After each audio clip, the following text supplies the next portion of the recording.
Rosa Parks. People thought I was so brave, the daughter of a former slave. I really was scared inside for not moving on the bus. My mind and thoughts were in a rush. Not only scared was I mad and annoyed for all these years, listening, obeying, trying to survive. That's what I had to do to save my life. But it came to a stop, and now I am glad, for I made an impact on African American lives. What happens to a dream deferred? Does it dry up like a raisin in the sun? Or does it fester and crust and then run? Or does it stink like rotten meat? Or does it sugar you up like syrup and sweet? Or is it heavy like heavy load? Or does it explode? I too sing America. I am the darker brother. They send me to the kitchen to eat, but I laugh, ha ha ha, and eat well and grow strong. Tomorrow I'll be at the table. Nobody dare say to me, eat in the kitchen. Besides, they'll see how beautiful I am and be ashamed. I too sing America. Today is the day we all sing in honor of Martin Luther King. Wherever people fight to be free, his name is remembered with dignity. When black people weren't treated right, he stood strong to lead the fight. He fought with love, not guns or darts. He changed people's minds and their hearts. But some people didn't like his words. He was taken away to a better world. Yet his dream lives on, that all can be free when he knocked down the walls between you and me. Martin Luther King's life did not last, but his dream and spirit are free at last.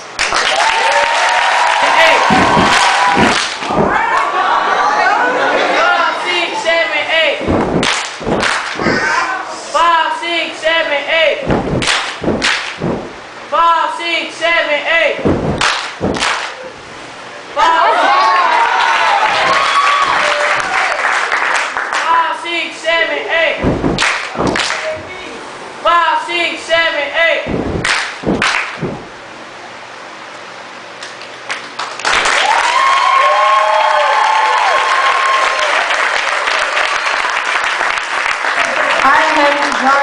I am happy to join with you today in what will go down in the history of the greatest demonstration for our freedom and history of our nation. 50 years ago, a great American in whose symbolic shadow we stand today signed the Emancipation Proclamation.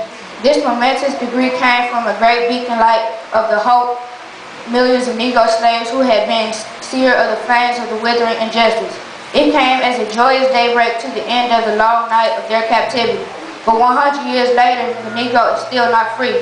100 years later, the knife of the Negro is still sadly crippled by the manacles of the segregation and the chains of the discrimination. 100 years later, the Negro lives on the lonely island of poverty and discrimination. 100 years later, the Negro lives in a lonely island of poverty in the midst of the vast ocean of the material prosperity.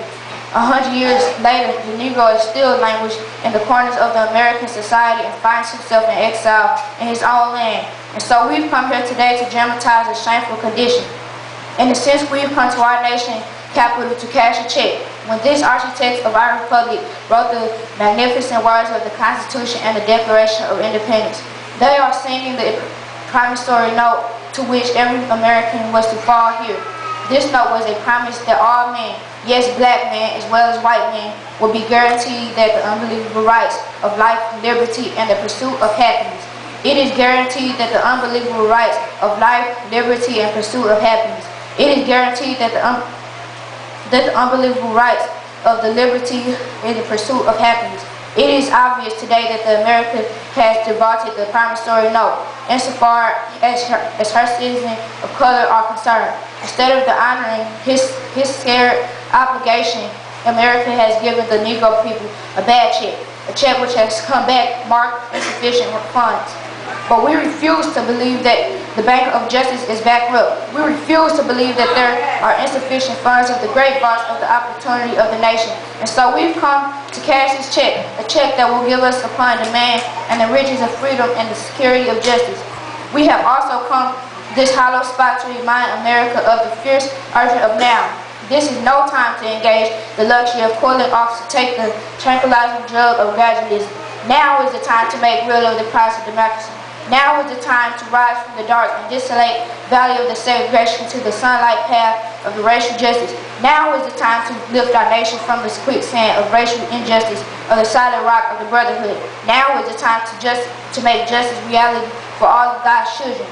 It would be fatal of the nation to overlook the urgency of the moment. The sweltering summer of the Negro legacy disconnect will not pass until there is an invigorating autumn of freedom and equality.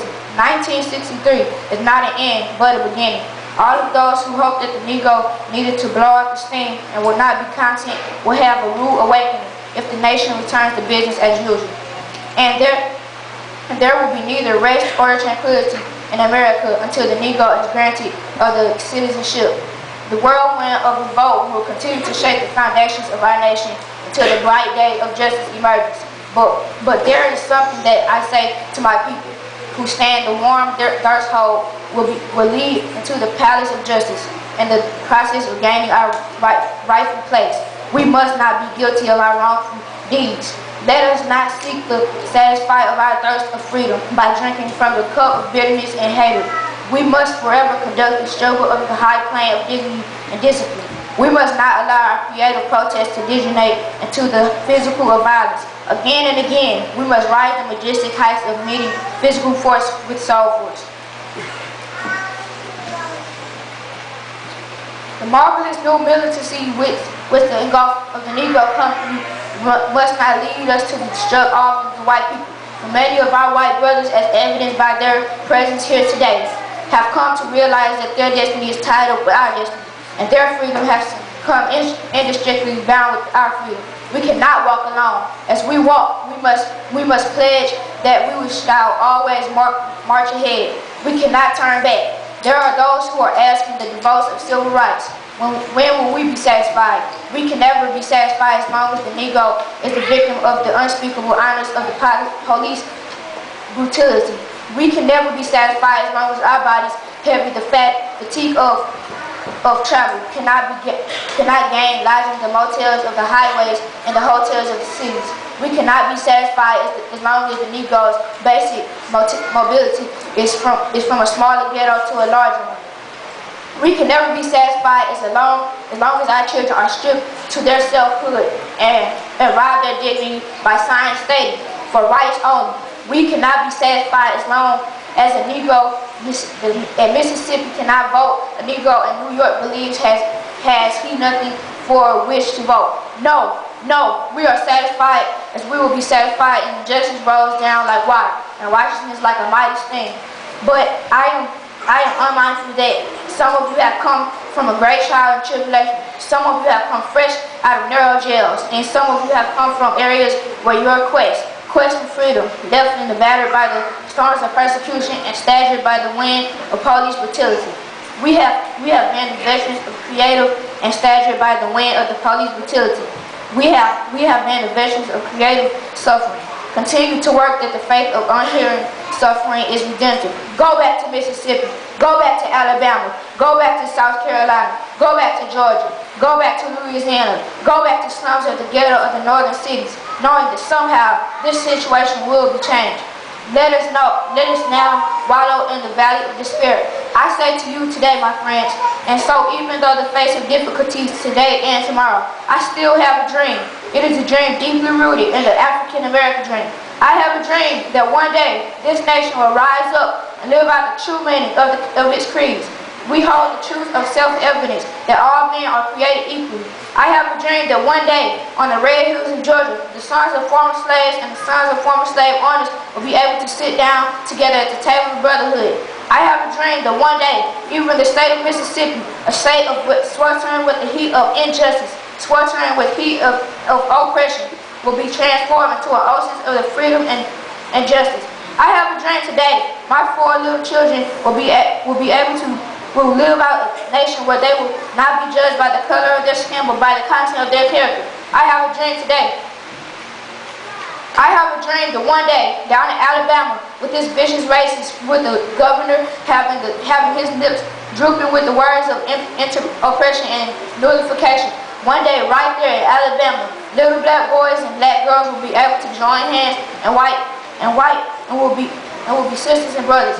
I have a dream today. I have a dream that one day every valley shall be exalted, and every hill and mountain shall be made low. The rough places will be made plain, the crooked places will be made straight. The glory of the Lord shall be revealed, and all flesh shall see together. This is our hope, and this is our faith, that I go back to South with this faith, we will be able to hew out the mountains of despair, a stone of hope. With this faith, we will be able to transform the jangling discourse of our nation into a beautiful symphony of brotherhood. With this faith, we will be able to work together, to pray together, to struggle together, to go to jail together, to stand up for freedom together, knowing that we will be free one day. And this will be the day. This will be the day when all of God's children will be able to sing with this meaning. My country, 'tis of thee, sweet of land of liberty, of thee I sing. Land where my fathers died, land where the pilgrims pride. From every mountainside, let freedom ring. And if America is the greatest nation, this must become true. And so let freedom ring from the Protestant hilltop of New Hampshire.